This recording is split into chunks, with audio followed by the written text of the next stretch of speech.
have No, two words. aquí. Boca arriba and boca abajo. Face up and Fuerte, face down. débil. That's it. Fuerte, débil. Aquí, aquí, aquí. Love Dinero, it. dinero. Yep, that's all I need to know. Face up, face down.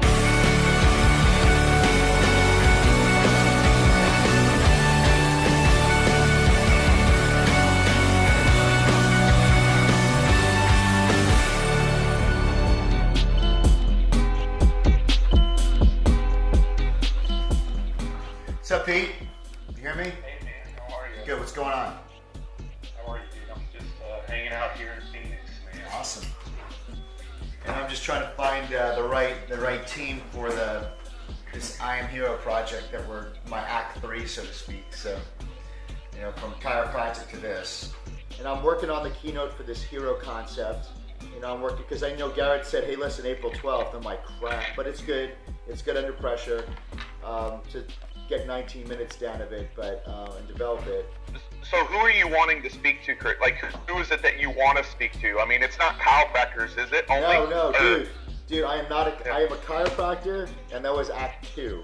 I connect with the entrepreneur that's like, dude, I'm right there. I was totally depressed in the funk, didn't know why. Beautiful wife, beautiful kids, had a Lamborghini, and I'm freaking depressed. And when you say I was grieving my potential, that hit me like a ton of bricks. Yeah. No, I love it, man. You know, Pete, yeah, when's your thing in May? It's in Colorado Springs. Even better. My wife loves to get the hell out of Texas this time of year.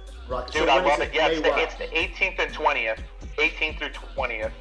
The speaking thing for me is not just to speak my message, it's to give my kids an enriched life. Like they could travel places.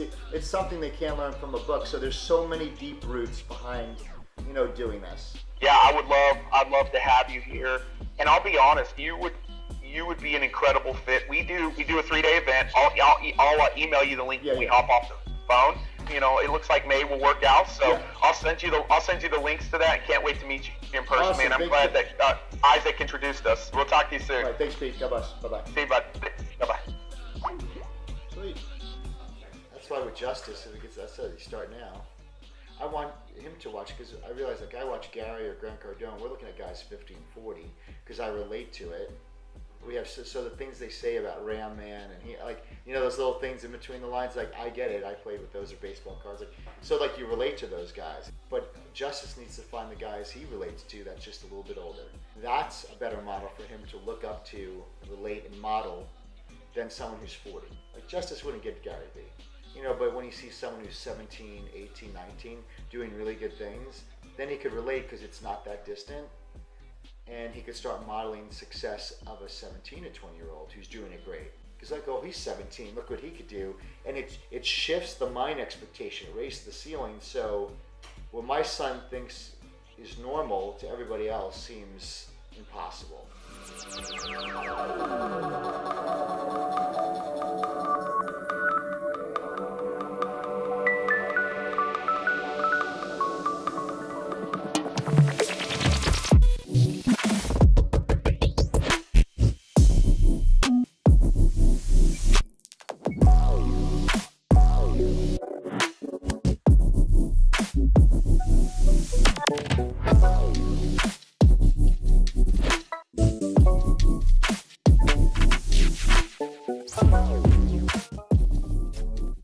I was at Dr. Trans, and then so some kid comes in, he's like, hey man, can you give me like some pointers to get arms like that?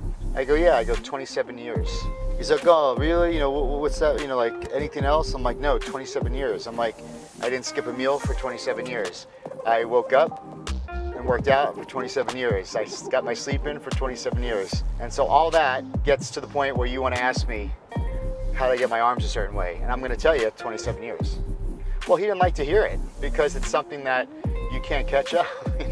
You know, when you skipped a meal, I didn't. You know, when you didn't sleep that extra hour, I did. When you skipped the gym because you were hungover or not feeling well, I was there. How did you want to take that into business? Like, yeah. So how'd you could look at us, like asking you a question? Yeah. How did you make this much money? 12 years.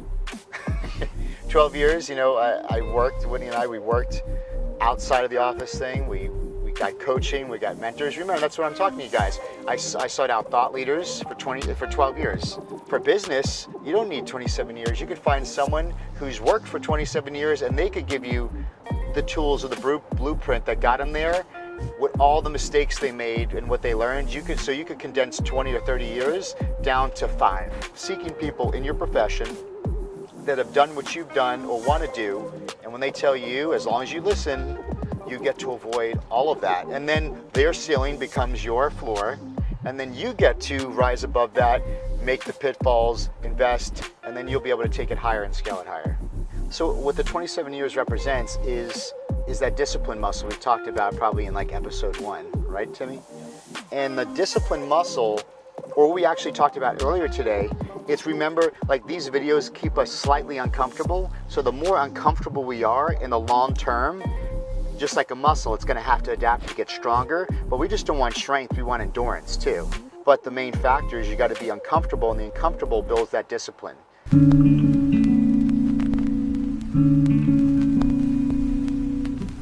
So I always like to model or find thought leaders to go from A to Z as quick as possible. We'll go to my act 2 when I went into chiropractic. So the first thing I want to do is I want to be the best chiropractor I could be. So I looked around and found the chiropractors that are really related to you, that were doing great things. And I found myself copying them in the ways of I would talk like them. I would say the words they would say, to sometimes like the clothes they would wear.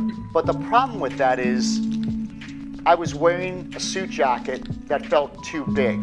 I was wearing pants that were too long or too tight, shoes that didn't fit my feet. I was putting on the costume of somebody else. The world is waiting for you, not a counterfeit version of somebody else. You're wearing the custom fit suit that was created specifically for you. You can't wear someone else's clothes, and no one can wear your clothes either.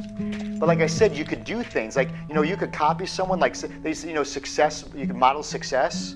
That works. But there's going to come a point where I think that depression sets in, or that anxiety, whatever that feeling was, when you realize I haven't even found myself. Who am I?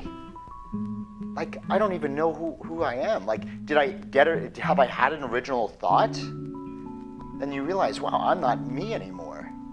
You're not going to find who you wanted to be or what you think you should be. When you find yourself, you see who you were created to be.